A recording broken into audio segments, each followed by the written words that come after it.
Hello friends, welcome back to my channel. दोस्तों, महिलाओं के मुद्दों और पेट्रियार्की पर अब तक कई फिल्में बनी, पर क्या आपने कोई ऐसी फिल्म देखी है जिसमें औरतों को लेकर पितृसत्तात्मक सोच, लैंगिक असमानता, शिक्षा, दहेज प्रथा, आत्मनिर्भरता, घरेलू हिंसा, हीनता जैसे तमाम मुद्दे एक साथ एक ही फिल्म में देखी हो? शायद नहीं देखी होगी। तो आज मैं जिस मूवी के बारे में बताने जा रही हूँ जिसमें ये सब कुछ देखने को मिलेगा, तो उस मूवी का नाम है लापता लेडीज।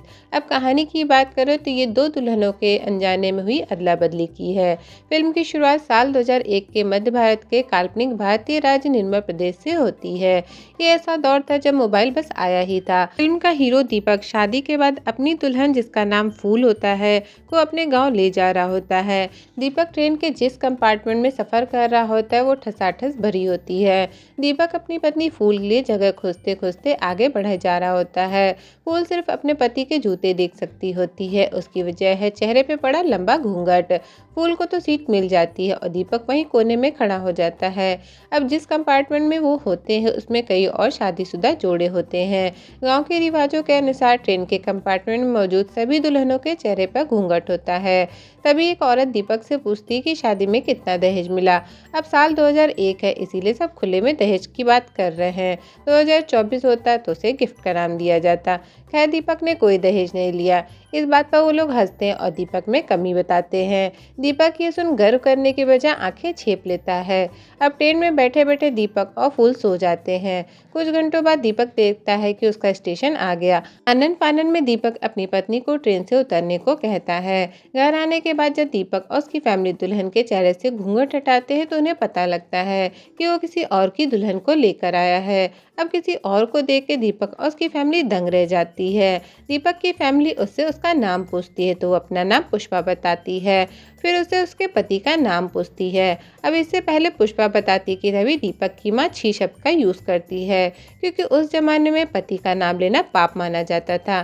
तब की औरतें पति का नाम लेना सही नहीं समझती थी, पर फिर भी पुष्पा नाम लेती है और बताती है कि उसके पति का नाम पंकज है, पर उससे अपने ससुराल का पता ठीक से नहीं पता। वहीं दूसरी तरफ दीपक की पत्नी फूल एक दूसरे स्टेशन पर उतरती है। अपने पति को ना देख परेशान होती है। फूल किसी तरह खुद को दूसरे दूल्हे के घर जाने से बचा लेती है और स्टेशन पर ही रह जाती है।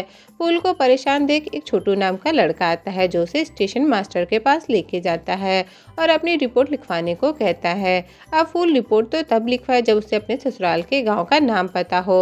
उसे तो बस इतना पता होता है कि किसी फूल के नाम से गांव है। यहाँ ये काफ़ी शॉकिंग वाली बात होती है कि एक लड़की को जहाँ जाना है उसे वहाँ का नाम पता तक मालूम नहीं। फिर फूल की मुलाकात होती है स्टेशन पर दुकान चलाने वाली मंजू माई से, जो शुरू में दीपक को चालाक और दहेज लोभी कहती हैं, क्योंकि दीपक ने रास्ते में ही फूल के सारे जेवर उतरवा लिए थे और जानबूझकर उसे स्टेशन पर छोड़ गया। फिर मंजू माई आदमियों की फितरत पर भी कटाक्ष करते हुए फूल से कहती हैं कि अब उसे तुम्हारी क्या जरूरत, 2 दिन तो वो तुम्हारे साथ रह चुका है, उसे जो चाहिए था वो उसे मिल गया। अब इस लाइन का मतलब तो आप समझ ही गए होंगे। अब 2 दिन दीपक और फूल साथ ऐसे रहे क्योंकि शादी के बाद दीपक की फैमिली तो वापस आ गई, लेकिन दीपक फूल के यहाँ रुक गया क्योंकि फूल की दादी की इच्छा थी कि शादी के बाद वो पूजा करवाए। ओवरऑल मंजूमाई फूल को स्त्री के साथ हो रहे फ्रॉड के बारे में समझाती है और फूल को यकीन होता है कि उसका पति दीपक उसे ढूंढने जरूर आएगा।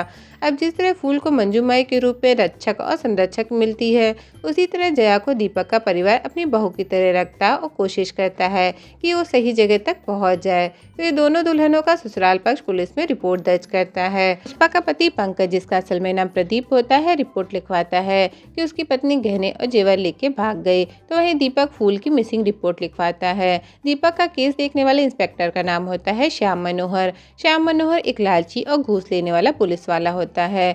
इंस्पेक्टर दीपक से उसकी पत्नी की कोई फोटो मांगता है तो दीपक उसे एक फोटो दिखाता है जिसमें दीपक की शक्ल तो दिखती है पर फूल एक बड़े से घूंघट में होती है। अब यहाँ पे एक पुरानी रूढ़िवादी चीज दिखाई गई है कि मतलब फोटो भी खिंचवाई है तो घूंघट में। अब फोटो देख पहले तो इंस्पेक्टर गुस्सा होता है पर राजनेता के दबाव में आके केस दर्ज कर लेता है। दीपक इंस्पेक्टर को पुष्पा रानी के बारे में भी बताता है, उसका पूरा बायोडेटा देता है। फिर इंस्पेक्टर को दूसरे थाने से एक जया नाम की लड़की के गुमशुदा होने का फैक्स मिलता है। उसे पढ़ इंस्पेक्टर को पुष्पा पर शक होता है क्योंकि दोनों की कदकाठी मिलती जुलती होती है। इंस्पेक्टर को पुष्पा पर शक होता है कि शायद वो लुटेरी दुल्हन गैंग की मेंबर है, इसीलिए दूसरे दिन इंस्पेक्टर पुष्पा को भी पूछताछ के लिए बुलाता है। पूछताछ में पुष्पा अपना और अपने पति का नाम बताती है। गांव का नाम पूछने पर पुष्पा कहती है कि पहले उसके गांव का नाम इंदिरापुर था, फिर अटलगंज हुआ। पुष्पा कहती है कि हमारे यहाँ सरकार के साथ नाम बदल जाते हैं। हालांकि शहर और गांव के नाम को जिस तरह से सरकार बदल रही है उस पर ये व्यंग के जरिए बात कही गई है। अब पुष्पा का बिहेवियर इंस्पेक्टर को काफी अजीब लगता है और वो समझ जाता है कि पक्का कुछ तो गड़बड़ है। अब इस शक को यकीन में बदलने के लिए इंस्पेक्टर पुष्पा का पीछा करने लगता है। पुष्पा की गतिविधियां लगती भी होती हैं कि वो लुटेरी गैंग में शामिल है। इसी दौरान पुष्पा का दीपक के घर से अच्छा नाता बन जाता है, जैसे वो अपनी उपस्थिति से घर की औरतों को हंसना सिखाती है। यहाँ पर महिलाओं पर भी तंज किया गया है कि वे सास बहू ननद भाभी बनकर तो रहती हैं लेकिन सहेली बनकर नहीं। अब इतना ही नहीं, फिल्म में खेती बाड़ी और पढ़ाई जैसे मुद्दे को भी उजागर किया गया है। एक सीन में दिखाया जाता है कि दीपक के खेतों के फसलों में कीड़े लग गए होते हैं और फसल को नुकसान कर रहे होते हैं, तो दीपक के पिता दीपक के दोस्त को फसलों पर पेस्टिसाइड यानी कि कीटनाशक दवा का छिड़काव करने को कहते हैं। इस पर पुष्पा कहती है कि ऐसा करना फसलों के लिए नुकसानदेह होगा और फिर वो उसे ऑर्गेनिक तरीका बताती है कि कैसे दवा का छिड़काव किए बगैर कीड़ों को भगाया जा सकता है। तो यहाँ इस चीज से ये समझ आता है कि फिल्म ने इस फील्ड को भी कवर किया है। वहीं दूसरी तरफ फूल को मंजू माई की दुकान पर काम करने से अपने कुकिंग टैलेंट के बारे में पता चलता है। साथ ही उसे ये समझ में आता है कि अपने पैरों पर खड़ा होना कितना जरूरी है। अब फिल्म की स्टोरी को वापस ट्रैक पर लाते हुए क्लाइमैक्स पर आते हैं। इंस्पेक्टर को दूसरे थाने से मिसिंग हुई लड़की जया का फोटो मिलता है और ये फोटो पुष्पा की ही होती है। फोटो देख इंस्पेक्टर फौरन पुष्पा को पकड़ने दीपक के घर जाता है, जहां उन लोगों को पुष्पा के सामान में से मोबाइल मिलता है। ये देख के दीपक और उसकी फैमिली काफी ज्यादा शॉक्ड हो जाती है कि पुष्पा ने उन लोगों से झूठ बोला। फिर पुष्पा को थाने लाया जाता है और बंद कर दिया जाता है। पुष्पा चिल्ला चिल्ला कर कहती है कि एक बार उसकी बात सुन ले, पर इंस्पेक्टर उसकी एक भी नहीं सुनता। अब इससे पहले कि इंस्पेक्टर पुष्पा पर केस दर्ज करता, तभी वहाँ दीपक का दोस्त आ जाता है, जो फूल की फोटो का पोस्टर दिखाकर कहता है कि पुष्पा गलत नहीं, वो तो खुद चाहती है कि फूल मिल जाए, इसीलिए फूल की फोटो का पोस्टर बनवाकर सभी जगह चिपकाने को कहा है। ये देख इंस्पेक्टर पुष्पा उर्फ जया को बुलाता है और बोलने को कहता है।